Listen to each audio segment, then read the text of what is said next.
Assalamualaikum warahmatullahi wabarakatuh. Innal hamdalillah nahmaduhu wa nasta'inuhu wa nastaghfiruh wa a'udzubillahi min syururi anfusina wa min sayyiati a'malina.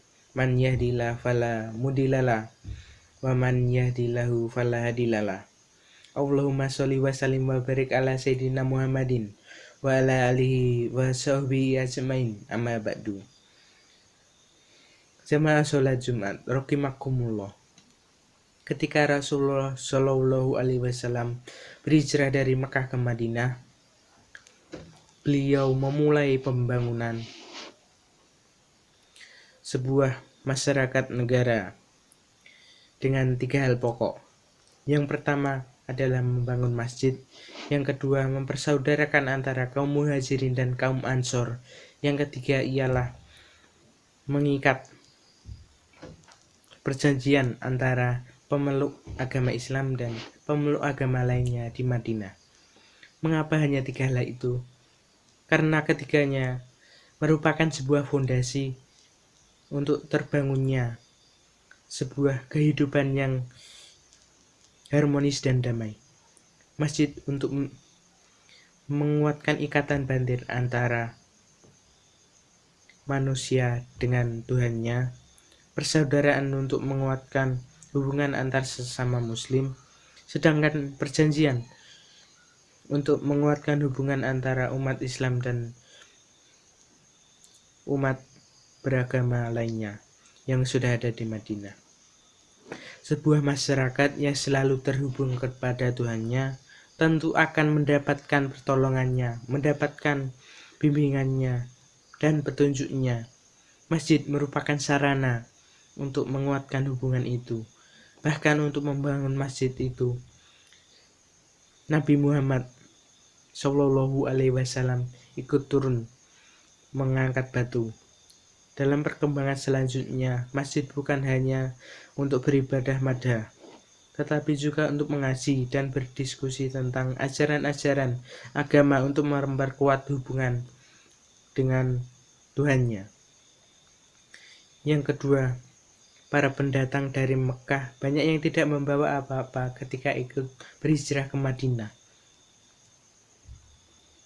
Dengan mempersaudarakan antara pendatang dengan penduduk setempat, terciptalah hubungan yang luar biasa. Petunjuk setempat, Ansor, bahkan rela memberikan sebagian tanah yang dimilikinya kepada orang muhajirin tanpa transaksi jual beli. Sementara pada fondasi yang ketiga, Rasulullah Shallallahu Alaihi Wasallam menanamkan prinsip muwatonah, kewarganegaraan.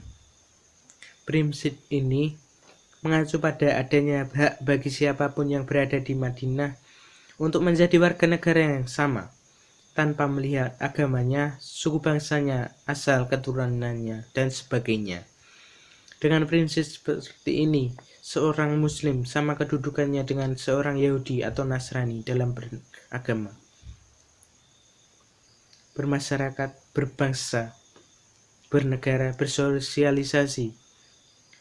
Rasulullah Shallallahu Alaihi Wasallam menetapkan bahwa baik muslim maupun non-muslim sama-sama berkewajiban membela Madinah dari serangan pihak ketiga.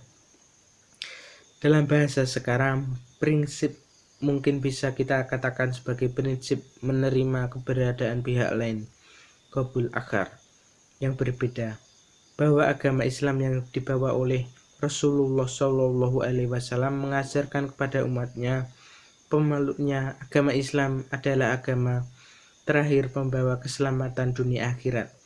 Itu tidak menghalangi pemeluk Islam untuk mengakui adanya pihak lain yang memilih agama lain sebagai jalan hidupnya, bahwa Nabi Shallallahu Alaihi Wasallam untuk pembawa ajaran agama terakhir ini berasal dari negara Arab. Itu tidak menghalangi pemeluk Islam untuk mengakui keberadaan bangsa-bangsa lain untuk hidup berdampingan secara baik dan damai di dunia. Bahwa Nabi yang pembawa ajaran agama ini berasal dari kabilah Quraisy, itu tidak menghalangi pemeluk Islam untuk mengakui dan menghormati suku-suku Arab lainnya yang cukup banyak. Ini tentu saja sebuah prinsip yang sangat mulia dan tinggi. Pengakuan terhadap orang lain ini adalah salah satu bentuk toleransi beragama yang sangat tinggi. Keadaan ini tidak jauh berbeda dengan keadaan bangsa kita yang dibentuknya NKRI sampai sekarang. Ada banyak suku bangsa, ada beragam bahasa daerah, dan ada sejumlah agama dan kepercayaan. Tetapi perbedaan-perbedaan itu tidak boleh menghalangi kita untuk membela dan menjaga persatuan republik yang kita cintai ini.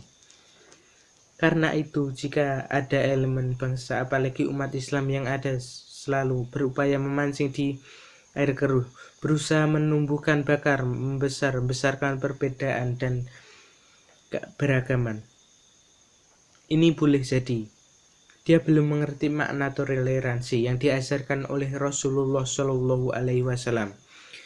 Sidang Jumat rahimakumullah. Apa yang dilakukan oleh Rasulullah Shallallahu Alaihi Wasallam tentu saja tidak lepas dari bimbingan wahyu dan firman Tuhan. Itulah cara dakwah Rasulullah, cara bermasyarakat Rasulullah yang penuh dengan toleransi, penuh dengan hikmah, penuh dengan nasihat yang baik, juga sesekali dengan bertukar pikiran atau berdebat dengan cara yang baik pula. Ini digambarkan dalam firman Allah. Serulah manusia kepada jalan Tuhanmu dengan hikmah dan pengajaran yang baik, dan berdebatlah dengan mereka dengan cara yang baik. Quran Surat An-Nahl ayat 125. Apa yang dilakukan oleh Rasulullah pada masyarakat Madinah itu sekaligus juga merupakan wujud nyata dari ajaran universalitas Islam. Selain muwatonah, hak yang sama sebagai warga satu wilayah atau satu negara, toleransi yang diajarkan oleh Rasulullah Shallallahu Alaihi Wasallam adalah menghormati sesama manusia sebagai satu saudara dan satu keturunan, anak cucu Adam alaihi salam. Barakallahu lil wa lakum fil Qur'anil azim wa nafani wa iyyakum bima fihi minal ayati wa zikril hakim. Aqulu qawli hadza wa astaghfirullah lil wa lakum wa lisairil muslimina min kulli danbin fastaghfiruhu innahu huwal ghafurur rahim. Innal hamdalillahi rabbil alamin wa asyhadu an la ilaha illallah waliyas salina wa asyhadu anna muhammadan katamul anbiya'i wa mursalin. Allahumma sholli ala Muhammadan wa ala ali Muhammadi kama sholata ala sayyidina Ibrahim wa ala ali Ibrahim innaka Hamidum Majid. Barik ala Muhammad wa ala ali sayyidina Muhammad kama barakta ala sayyidina Ibrahim wa ala ali sayyidina Ibrahim fil alamin innaka Hamidum Majid. Allahumma ighfir lil mu'minina wal mu'minat wal mu'minina wal mu'minat al ahya'i minhum wal anwat innaka sami'un qaribun mujibud da'wat. Rabbana laka tu'akhizna inna sinna aw aqta'na rabbana wala tahmil alaina isran kama amaltahu ala zina min qablina rabbana wala tuhamilna ma la taqata lana bi wa'fu anna waghfir lana warhamna anta maulana fansurna ala qaumil kafirin. Rabbana atina fid dunya hasanah wal fil akhirati hasanah wa qina azabannar walhamdulillahi rabbil alamin.